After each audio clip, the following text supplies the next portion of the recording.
And the question was, why did God make mosquitoes?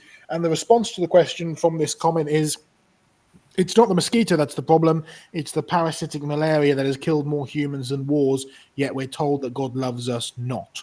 The mosquitoes and the malaria parasite, and then we can probably all comment on the character of God. But why did God make mosquitoes? Well, same reason that he made lots of other small little creatures that fertilize plants. And you didn't know that mosquitoes actually fertilize very small orchids. So it's just a shame that John is not here, because he's actually observed this, because he lives in a place where orchids grow in profusion, big ones and little ones, and there are tiny little ones that are actually fertilized by mosquitoes. So mosquitoes are part of the ecosystem, the whole functioning living ecosystem that God made in the first place. They do have a place in the functioning living world. Now, a lot of people think that they're useless because they bite you and they spread diseases. If you go back to the beginning, God said everything was very good. So in the beginning, mosquitoes did not bite you. And in fact, it says all living animals, and that includes insects, ate plants. So they didn't go around looking for people to eat or our blood to eat. They got their nutrients from plant juices, and they still do for energy. It's only the female mosquitoes who are about to lay eggs that will go looking for iron and protein in order to lay their eggs. It so happens that human blood is an easily accessible source for that. So they zero in on us because the plants can't provide enough of it. But in between, they feed on plant nectar and plant juices, and the proboscis that is used to penetrate our skin is also very good at penetrating plants and sucking out plant juices, and male mosquitoes live on that all the time.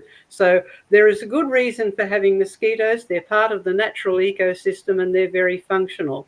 The fact that they happen to pick up malaria parasites or single-celled organisms in the very good world, that wouldn't matter because they didn't bite us.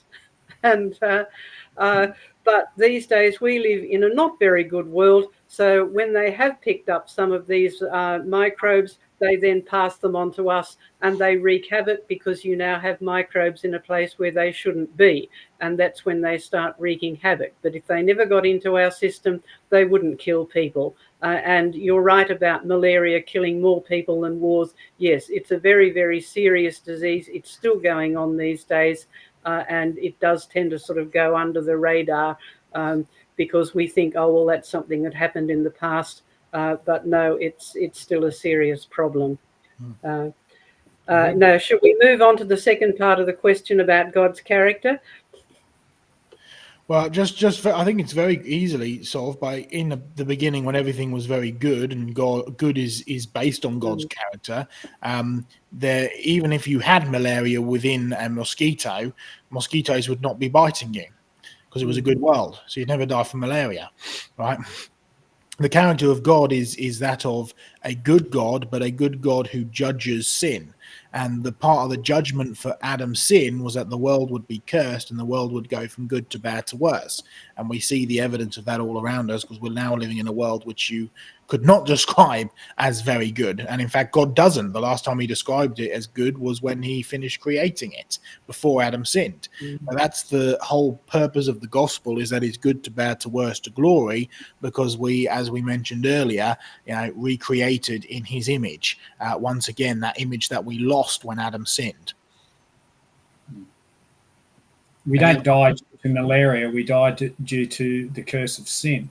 Yeah. Which impacted creation.